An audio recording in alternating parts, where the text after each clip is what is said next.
पढ़ते हैं standard 8 ICSE की इंग्लिश की लेसन नंबर 16 द बैट।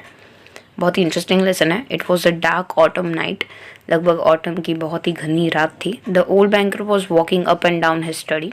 जो बैंकर थे थोड़े बूढ़े हो गए थे, वो अपनी स्टडी टेबल्स में जहाँ पे बहुत सारी बुक्स लॉ की रखी होती है वो इधर उधर चल रहे होते हैं। Remembering how the 15 years before, 15 साल पहले की एक स्टोरी रिमाइंड कर रहे होते हैं। He had given a party one autumn evening, उन्होंने एक पार्टी पे अपने दोस्तों को इन्वाइट किया था। There had been a many clever man देर, और बहुत ही सब शातिर के शातिर दोस्त थे उनके। And there had been interesting conversations, और सबके बीच में एक इंटरेस्टिंग कन्वर्जेशन सी छिड़ गई थी। Among other things they had talk of the capital punishment, और सब लोगों ने एक कॉमन टॉपिक के ऊपर डिस्कस किया था, वो था कैपिटल इन्वेस्टमेंट, कि जब कोई गुनाह करता है तो सरकार कितना लायबल है उनको पनिशमेंट देने के लिए। कुछ लोगों ने ये बोला कि पनिशमेंट नहीं देनी चाहिए, सीधी फांसी दे देनी चाहिए। किसी ने बोला दया बतानी चाहिए। किसी ने बोला कि बैंकर ऐसा सोच रहे थे कि पनिशमेंट देने से ज़्यादा तो उसको एक लाइफ देनी चाहिए, ताकि एटलीस्ट उसके पास कुछ तो हो। लास्ट में अगर यहाँ पे गवर्नमेंट को ऐसा हुआ कि यार उसने जो कर लिया गवर्नमेंट को, जो कि हालांकि रियलिटी में होता भी है कि यार आपने किसी रॉन्ग पर्सन को पनिशमेंट दे दी तो फिर अफसोस होगा, और वो अपनी लाइफ तो वापस दे नहीं पाएगा उनको गवर्नमेंट। सो इस हिसाब से जो हमारे लॉयर है वो कुछ इस हिसाब से विचारधारा धराते थे, और सब लोग ऐसा डिस्कस करने वाले थे। The majority of the guest among home were many journalist intellectual man, उसमें से बहुत सारे जो न्यूज़पेपर में आर्टिकल्स लिखते थे वो थे, बहुत ही इंप्रेसिव मैन थे। Disapproval of the death penalty, they considers that form of a punishment out of the date immoral and unsuitable for the Christian states. उनको ऐसा लगता था कि मार डालना या फिर पनिशमेंट देना पर्टिकुलरली एक डेट के ऊपर, ये तो क्रिश्चियन स्टेट्स के खिलाफ है। In an opinion of some of the death penalty ought to be replace everywhere by imprisonment for the life. कुछ लोगों ने ऐसा भी बोला कि लोगों को मारने से ज़्यादा, डेथ पेनल्टी देने से ज़्यादा उनको गुलाम बना के या फिर कहीं पे जेल में एटलीस्ट एक लाइफ बख्श देनी चाहिए। सो यहाँ पे बैंकर थे, उन्होंने बोला I don't agree with you, said the host the banker. जिसके घर पे पार्टी थी उसने ऐसा बोला कि मुझे नहीं लगता। I have not try either the death penalty or the imprison for the life, but if one may जज a prior year the death penalty is more moral and more human than the imprison for the life. उनको लगा कि अगर गुनाह साबित हो गया है तो फिर डेथ ही ज़्यादा अप्रोप्रिएट होगी वो इंसान के लिए। इम्प्रिजन दे के उनकी ज़िंदगी को लंबा क्यों खींचना, जेल में रहना बहुत ही टफ होता है guys. Capital punishment kill a man eight once, जो पनिशमेंट होती है पकड़े जाने की और एक ही जगह पे रहने की, वो इंसान को अंदर अंदर मार डालती है। But life long imprisonment kill him slowly. ऐसा बोलता है कि एक बारी की जो पनिशमेंट होती है मरने की, ये सिर्फ एक ही बारी होती है कि आप एक बारी चढ़े और वो लॉस्ट हो गया, लेकिन इम्प्रिजनमेंट लाइफ टाइम के लिए ये तो आपको धीरे धीरे मार डालने की काम हो गई। ये उनके विचारधारा थे बैंकर के।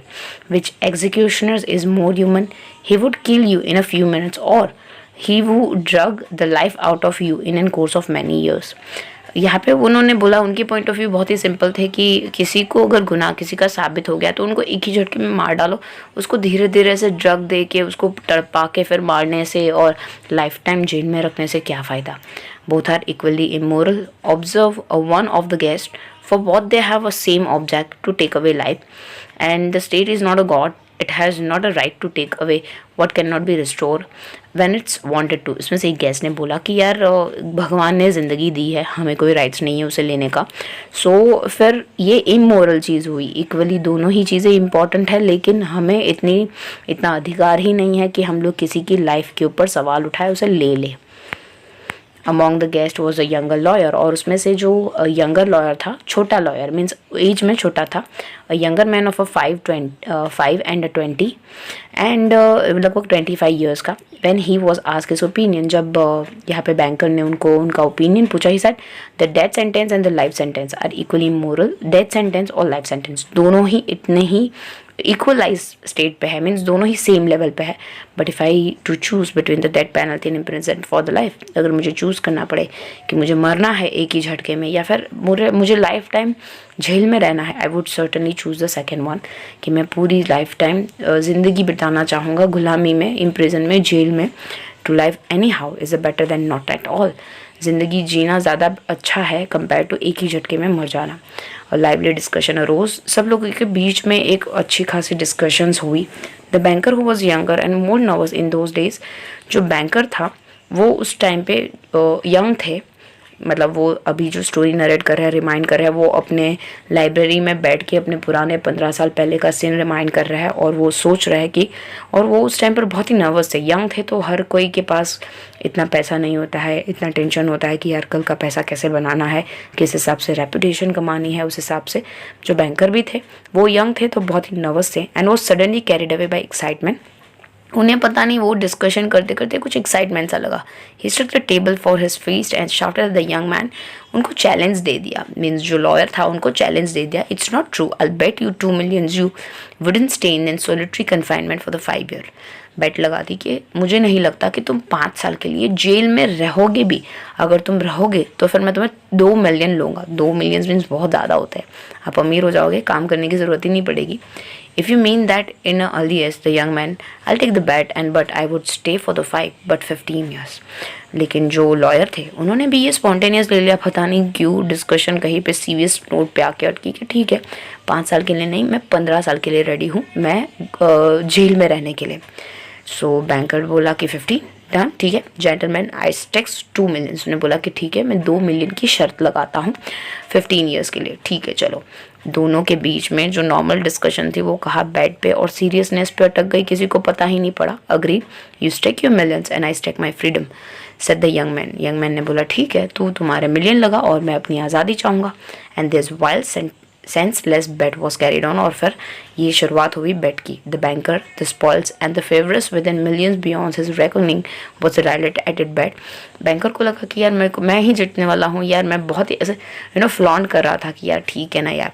And at a supper he made fun of the young man, और फिर जब खाना खाने बैठे तो लॉयर का उसने मजाक उठाया। Said that think better of it young man while there is still time, अभी भी सोच लो, अभी भी टाइम है। To me 2 million is the trifle, उसने बोला मेरे लिए 2 million एक छोटी सी रकम ही है, but you are losing 3 or 4 of a best years of your life, कि तुम अपनी ज़िंदगी के जो 3-4 खूबसूरत साल है वो मिस कर लोगे। I said 3 or 4 because you want stay longer. Don't forget either you unhappy man that voluntary confinement is a great deal harder to bear the compulsory. So यहाँ पे लॉयर जवाब देते हुए बोलते हैं कि यार मुझे लगता है कि किसी कन्फाइनमेंट में लेना या फिर इम्प्रिजन में लेना शायद वो ज़्यादा ग्रेट डील है, या फिर तुम्हें क्या पता कि मैं 3-4 years ही रहूँगा, शायद उससे ज़्यादा भी रह गया, ये थोड़ी कंपल्सरी है कि ये नहीं अच्छा होगा। And now the banker walking to and fro remember all this and ask himself what was the objects of the bet। Banker फिर ये हवा चलने लगी और सोचे कि ये बेट की ऑब्जेक्ट क्या है, what is the good of that man losing the 15 years of his life and my throwing away the 2 million, कि मैंने ये ऐसा क्यों किया कि मैंने 15 years की इम्प्रिजन उसको दी और 2 million में फेंक रहा हूँ, क्या वो मैं कर रहा हूँ सही है? Can it prove that the death penalty is better or the worse than the imprisonment for life? क्या इससे कोई वर्डिक निकलेगा कि डेथ पेनल्टी और इम्प्रिजनमेंट ऑफ लाइफ दोनों में से बेटर क्या है? No, it was all the nonsense ticks meaningless. तो उसने खुद ही सेल्फली बोला बैंकर ने कि नहीं, ये तो सब बकवास है यार, ये मीनिंगलेस है, मैं ही जीतूंगा। On my part it was a caprice of then pampered the man and on his part a simple greedy for money। मुझे लगता है कि ये इंसान इसीलिए कर रहा है क्योंकि वो पैसे के लिए लालची है। इनफैक्ट लास्ट में तो मैं ही जीतूंगा 15 साल के बाद। So was pretty confident. पहले तो वो अपने आप को क्वेश्चन पूछता है लेकिन धीरे धीरे कॉन्फिडेंट हो जाता है। Then he remember what follow that evening, फिर वो याद करता है 15 साल के पहले, मतलब वो जो अभी याद कर रहा है कि क्या हुआ था एग्जैक्टली, तो वो चीज़ें रिमाइंड करता है। It was decided that the young man should spend the year of the captivity under the strictest supervision in the one of the lodge in the banker's garden. ये डिसाइड किया कि bankers के garden के अंदर एक छोटी सी कमरा है, वहाँ पे ही वो उनके सुपरविजन में रहेगा। It was agree that for the 15 years he should not be free to cross the threshold of the lodge. Lodge के कुछ ही सर्टेन एरिया में वो घूम पाएगा, उसके आगे नहीं जा पाएगा। To see the human being, to hear the human voice, वो किसी ह्यूमन बीइंग को नहीं मिल पाएगा, किसी को सुन नहीं पाएगा, किसी कोई लेटर नहीं मिलेगा, कोई न्यूज़पेपर नहीं मिलेगा। He was allowed to have a musical instrument and book, उसे सिर्फ इंस्ट्रूमेंट मिलेगा म्यूजिकल, और बुक्स मिलेगी, उसे जो चाहिए वो मिलेगा। And was allowed to write the letter, और लेटर भी लिखने के लिए चांस मिलेगा अपने रिलेटिव्स को। By the term of agreement the only relations he could have with the outer world were the by the little window made a purposely for that object. और इसके लिए बाहर के आउटर वर्ल्ड के साथ एक छोटी सी विंडो ही थी जो उसके साथ कनेक्शन थी, उसको बाहर जाने की भी परमिशन नहीं थी, और इस हिसाब से टर्म्स एंड कंडीशन के साथ उसकी लाइफ टाइम इम्प्रिजनमेंट शुरू हुई। He might have anything he wanted in an any quantity he desire by the writing an an order but could only receive them through the window. यहाँ पे उसे जो चाहिए था, जैसे चाहिए था, जितनी अमाउंट में चाहिए था, वो सारी चीज़ें उसको मिलेगी। शर्त ये थी, और उसको विंडो में से ही, ये छोटी सी एक विंडो होगी, वहाँ से ही उसको ये सब चीज़ें मिलेगी। The agreement provided for every detail and every trifle that would make his imprisonment strictly solitary. और अग्रीमेंट जो थे, डिटेल्स थी, वो इम्प्रिजनमेंट को एक रियलिटी दे वैसी हो गई थी। And bound the young man to stay there exactly 15 year begin from the 12 o'clock of November 1817 नवंबर को ही शुरू हो गई। उसके बाद 15 साल की उसकी झेल, एंड एंडिंग इन 12 o'clock नवंबर 1885 को ये लाइफ टाइम इम्प्रिजन खत्म होने वाली थी उसकी। Slightest attempt on his part to break the condition if only 2 minutes before the end. अगर ये जो हमारी बेट है वो, अगर वो 2 मिनट पहले भी अगर बाहर निकल जाता है तो ये ब्रेक हो जाएगी। And release the banker from the obligation to pay him the 2 million। और जो बैंकर है वो ये शर्त में से बच जाएंगे 2 million पे करने से। मीन्स अगर वो 5 मिनट पहले भी अगर कंटाल रहा है, या फिर 5 मिनट पहले या 2 मिनट पहले भी कंटाल रहा है, तो बैंकर नहीं पे करेंगे। सो कम्प्लीटली यहाँ पे जो टाइम बताया हुआ है वही टाइम तक उसको होल्ड करना पड़ेगा बैट के हिसाब से। और दोनों के बीच में बैट शुरू हो गई। For the first year of the his confinement, हम लोग पहले साल के बारे में बात करते हैं। The prisoner suffer severely from loneliness and depression. पहले साल उनको बहुत ही प्रॉब्लम हुई। हम अगर बात करें लॉयर की, तो उसको अकेलापन तड़पा रहा था, डिप्रेस्ड हो रहे थे। The sound of piano could be heard continuously day and night from his lodge. सिर्फ उनकी जो लॉज थी, उनका छोटा सा रूम था, उसमें से सिर्फ पियानो की ही आवाज़ आ रही थी दिन और रात। In the first year the book he sent for were principally of a light character and the novel with the complicated love plot. और उन्होंने पहले साल जो बुक पसंद की थी वो लाइट कैरेक्टर थे और लव प्लॉट थे जो बहुत ही कॉम्प्लिकेशंस लव थे। सेंसेशनल फैंटास्टिक स्टोरी, जिसके अंदर बहुत ही अच्छी अच्छी स्टोरी थी, उन्होंने वो बुक रीड की एंड सो ऑन। इस हिसाब से उनका पहला साल ख़त्म हुआ। दूसरे साल पे द पियानो वो साइलेंट लॉज, उन्होंने साइलेंट बजाना ही बंद कर दिया piano. Prisoner ask only for the classic, उन्होंने क्लासिक बजाने के लिए रिक्वेस्ट की। मीन्स क्लासिक के लिए, क्लासिक जो गाने होते हैं वो। In the 50th year music was Audible again. और फिर वापस से 15 दिन के बाद वो गाना बजना वापस से शुरू हो गया, classical. And those who watch him through the window said that all the year he spend doing nothing but eating and lying on his bed.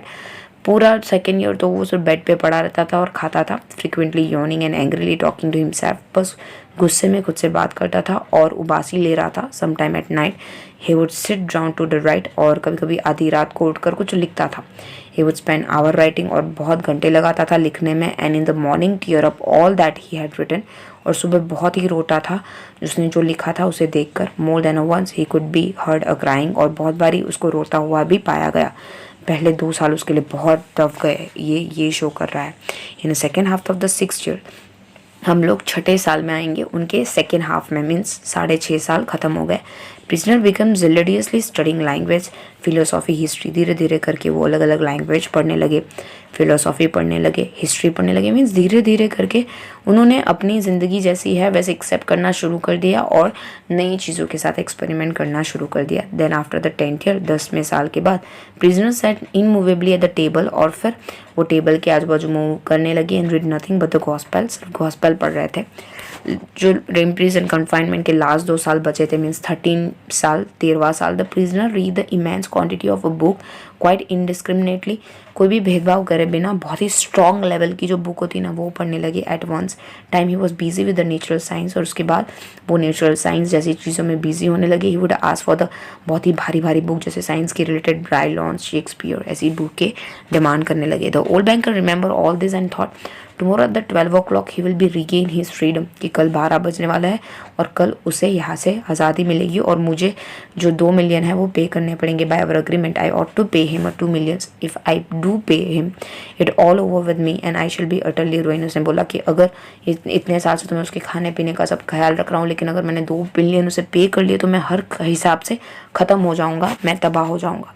15 years before his millions had been beyond his recording, बहुत 15 साल के पहले उसके लिए 2 million बहुत ही छोटी रकम थी, लेकिन आज जैसे जैसे टाइम जा रहा है उसके लिए बहुत बड़ी रकम हो गई थी। Now he was afraid to ask himself which were greater, his depth और हिज एसेट। और आज ऐसी तकलीफ में आ गया था बैंकर कि उसके इसको देने के पैसे और उसकी जो कर्जे थे वो ज़्यादा थे उसकी एसेट की कंपैरिजन में। कर्ज बैट, उसने बोला कि ये बैट मेरे लिए श्राप है। मटर the old man, clutching his head in despair, और अपने बाल खींच रहा है गुस्से में कि मैंने ऐसा क्यों किया. Why didn't the man die? ये मर क्यों नहीं गया? He is the only 40 now. सिर्फ 40 साल का तो है. He will take my last penny from me. मुझे लगता है कि वो मेरे पैसे की फूटी कौड़ी भी मेरे पास नहीं बचाएगा, पूरा मुझे तबाह करके ही जाएगा. He will marry, he will enjoy life. उसने शादी क्यों नहीं कर ली? वो अपनी एंजॉय कर सकता था life. While I shall look at him with envy like a beggar. मैं जब उसके पास देखता हूँ तो मुझे लगता है कि वो, मैं गुस्से में मारे, मुझे लगता है वो भिखारी है, लेकिन वो जाते जाते मुझे भिखारी बना देगा. He struck 3 o'clock. घड़ी में 3 बजे थे. The banker listened. बैंकर ने सुना. Everyone was asleep. सब सो रहे थे उसके घर में. Nothing could be heard outside but the rustling of the chill tree. कुछ सुनाई नहीं दे रहा था, सिर्फ बहुत ही ठंडी के मारे जो ट्रीज थे वो काँप रहे थे. Trying to make no noise. He took from his fire proof safe the key of the door. और वो डोर की जहाँ पे लॉयर रहा था वहाँ की लेके गए, which had not been open for the 15 years, जो 15 साल से खुली हुई नहीं थी. पुट ऑन हिज ओवरकोट पहन लिया और फिर वो घर के पास गया, घर से बाहर निकल गया. He felt in darkness for the steps and the door and went into the entry of the lodge. Then he groped his way into the little passage. फिर वो रूम में गया और छोटे से पैसेज में से उसने देखा एक जो मैचेस है वो लाइटेड है. There was not a soul there. कोई भी आत्मा भी नहीं थी वहाँ पे. The seal on the door leading to the prisoner's room were intact. जो सील मारा था वो अभी भी वैसा का वैसा था. A candle was burning dimly in the prison's room. जो प्रिजन के रूम में एक कैंडल थी वो जल रही थी. वो सिटिंग एट द टेबल, और वो टेबल के ऊपर बैठा हुआ था. 5 मिनट खत्म हो गई. The prisoner did not notice the stir. यहाँ पे बैंकर खड़ा था, उसे पता भी नहीं पड़ा. 15 years imprisonment had taught him to sit still. सीधे बैठना वो सीख गया था 15 साल में. The banker tapped at the window with his finger and the prisoner made no movement whatever in the response. He made his mind to go in. Prisoner वहीं पे बैठा था, उसे फ़र्क ही नहीं पड़ा था कौन आया कौन गया. बैंकर उधर उसको खड़ा रह के देख रहा था. At a table a man unlike ordinary people was sitting motionless. He was skeleton with the skins drones lights over his bone. बस वैसा लग रहा था कि सिर्फ बॉडी का ढांचा हो, हड्डियों का ढांचा हो जिसके ऊपर स्किन है. ना हिल रहा था ना मूवमेंट थी. उसके जो बाल थे वो लॉन्ग कर्ली हो गए थे वुमेन की तरह. उसकी दाढ़ी बढ़ गई थी. उसका फेस येलो हो गया था, अर्डी टिंज इन इट, और ऐसे डॉट डॉट पड़ गए थे स्किन के ऊपर. उसकी जो चीक थी वो हॉलो हो गई थी, अंदर बैठ गई थी. His back long and narrow and the hand on which is shaggy and had was prompt was so थी, और पतला हो गया था. डेलिकेटेड that it was dreadful look. बहुत ही डरावना लग रहा था. His hair was already streaks with the silver, और वाइट बाल हो गए थे उसके. Seeing his emaciated aged look face, उसका जो फेस था ऐसे एजेड बुढ़ा look. No one would have believe that he was only 14. कोई देख के नहीं बता पाएगा कि वो सिर्फ 40 साल का है. पुअर क्रिएचर, बैंकर ने कहा कि कितना ख़राब हालत हो गई है इसकी. He is asleep the most likely dreaming of the millions. May be वो सो रहा है क्योंकि वो मिलियंस के ख्वाब देख रहा होगा. And I have only to take his half that man, throw him on the bed and trifle him a little with his pillow, and the most conscious experts would find no sign of the violent death. मैं उसे तकिए से दबा दूँ, मार डालूँ, मुझे पे ना करना पड़े, और ताकि किसी को पता ना पड़े उसकी मौत का कारण असली क्या था. But let us first read what he had written here. वो उसे मारने के इरादे से आया था कि उसको मिले ना पे करने पड़े, लेकिन उसने जो लेटर रखा था टेबल के ऊपर, उसने सोचा कि पहले ये पढ़ लेता हो कि उसने क्या लिखा है. The banker took the page from the table and read the following. उसने टेबल से वो पेज लिया जिस पे कुछ लिखा था. उसने शुरू किया. Tomorrow at the 12 o'clock I regain my freedom and the rights to associated with the other man. मैं दूसरे लोगों से मिल पाऊंगा. But before I leave this room see the sunshine. I think it necessary to say the few words to you. मैं जब यहाँ से जाऊँगा उससे पहले मैं कुछ चीज़ें तुम्हें बोलना चाहता हूँ जो मैं यहाँ पे लिख के जा रहा हूँ. For the 15 years I have been intensely studying earthly life. कि मैंने बहुत सारी चीज़ें स्टडी की ये 15 साल. It is true I have not seen the earth nor a man. मैंने ना किसी इंसान से मिला, ना मैंने अर्थ में बदलाव हुए वो देखा. But in your books I have drunks fragrant wine. I have संग अ सॉन्ग. मैंने बहुत दारू पी, बहुत गाने बजाए. I have hunted stags. मैंने बहुत सारे चीटी है, फिर बर्ग्स है उसको ढूंढा. Wild boars and then forest में बहुत सारी मैंने प्लांट को देखा. And have love the woman. और बुक्स में कहीं ना कहीं लड़कियों को प्यार करा. And I despise a book. मुझे बहुत पसंद आई तुम्हारी बुक. आई डिस्पाइज विजडम. और मैं चाहता था मुझे आज़ादी मिले. Blessing of the world. मुझे वर्ल्ड की ब्लेसिंग मिले, दुआ मिले. It is worthless fleeting, illusory and deceptive like a mirage. ये सब चीज़ें इल्यूजन लग रहा था मेरे लिए कि मैं कल जाऊंगा किस हिसाब से होगा मेरे लिए। एक पानी दूर से कैसे होता है कि आपको गर्मियों के दिनों में दूर से वो पानी दिखाई देगा, लेकिन मिराज कैसे होता है, नज़दीक जाते तो सिर्फ वो इल्यूजन होता है, गायब हो जाता है। You may be proud wise but the death will be wipe you off the face of the earth as though you know more than burrowing under the floor, and your prosperity, your history, your immortal's genius will burn or the freeze together with an earthly glow। और उसकी तारीफ़ करते हुए यहाँ पे 2-4 line लिखता होता है कि यहाँ पे मैं खुश हूँ कि इमोर्टल रहेगा तू और तुम्हारी ग्लोरी अच्छी रहेगी, तुम इतने जीनियस हो, इतना अच्छा है, और अच्छा अच्छा चीज़ें बोला। You have lost your reasons and take the wrong path. तुमने एक गलत रास्ता ले लिया है, एक गलत चुनाव कर लिया है। You have taken the lies for the truth. तुमने झूठ बोला सच्चाई के लिए, and hideous for the beauty, और जो सच्चाई की ब्यूटी है वो तुमने छुपा ली। To prove you in an action how despise all that you live by, I renounce the 2 millions of which I once dreams as of paradise and which now I despise।